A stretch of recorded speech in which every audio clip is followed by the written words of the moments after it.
जो हक की बात करते हैं सलाखों के पीछे सजा काट रहे हैं।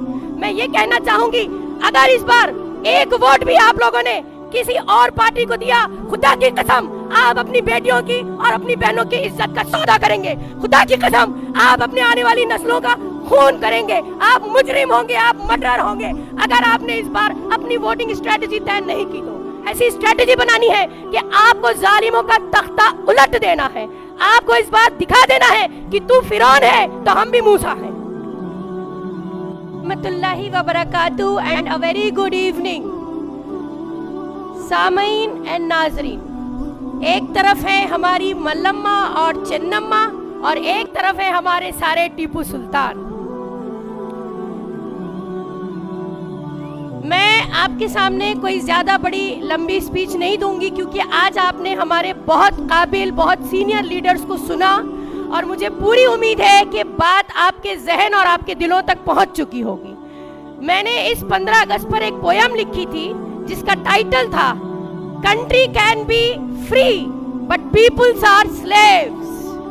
मुल्क आजाद है, हम अभी भी गुलाम हैं। पहले हम गुलाम कांग्रेस के रहे और फिर हम अब गुलाम जो हैं वो बीजेपी के हैं। आप लोगों से कोई ऐसी चीज नहीं जो छुपी हुई हो, सारी खबरें आप जानते हैं, सारे हालात आप जानते हैं। चूंकि हमें अभी और लोगों को भी सुनना है इसलिए मैं अपनी बात बहुत मुख्तसर रखूंगी। मैं सिर्फ आपसे एक अपील करके यहाँ से जा रही हूँ। मेरी बहनों, मेरी माओ और मेरे बहुत ही अजीज बुजुर्गों और मेरे भाइयों, इस बार आपको अपनी स्ट्रेटेजी बनानी है और आपको इलेक्शन में एक ऐसी स्ट्रेटेजी बनानी है कि आपको जालिमों का तख्ता उलट देना है। आपको इस बार दिखा देना है कि तू फिरौन है तो हम भी मूसा हैं।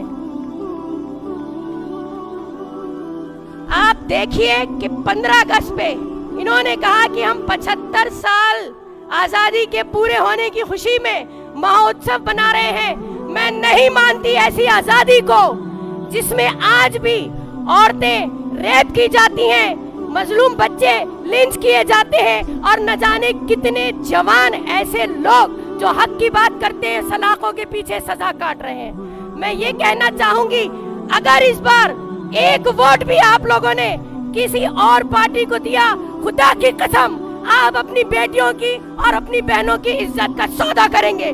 खुदा की कसम आप अपने आने वाली नस्लों का खून करेंगे। आप मुजरिम होंगे, आप मर्डरर होंगे।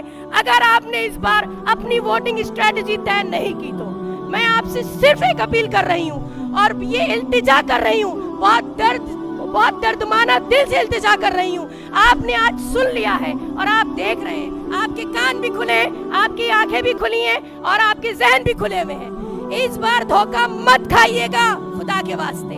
इस बार आप बचाइए ताकि आने वाले 75 साल के बाद आप लाल किले पे झंडा फहराते हुए ये खुशी महसूस करें कि हाँ आज हम वाकई आजाद हैं।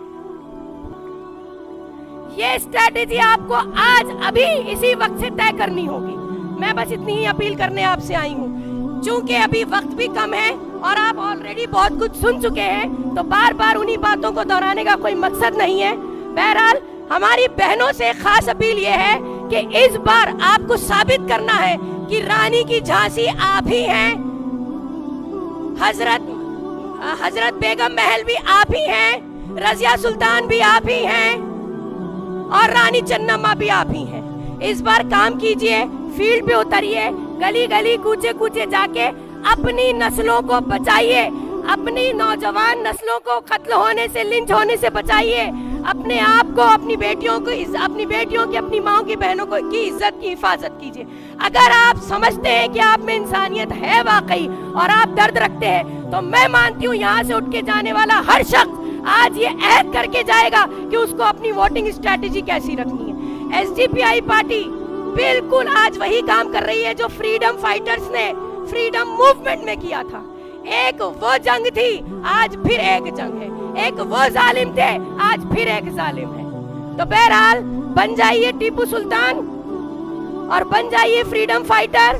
बचाइए मुल्क को, बचाइए नस्लों को और याद रखिएगा आपकी स्ट्रेटेजी सिर्फ इस दुनिया के लिए नहीं है बल्कि आप अल्लाह के सामने भी सुरखरू रहेंगे कि आपने इंसानियत का हक अदा कर दिया। बहुत शुक्रिया। अल्लाह।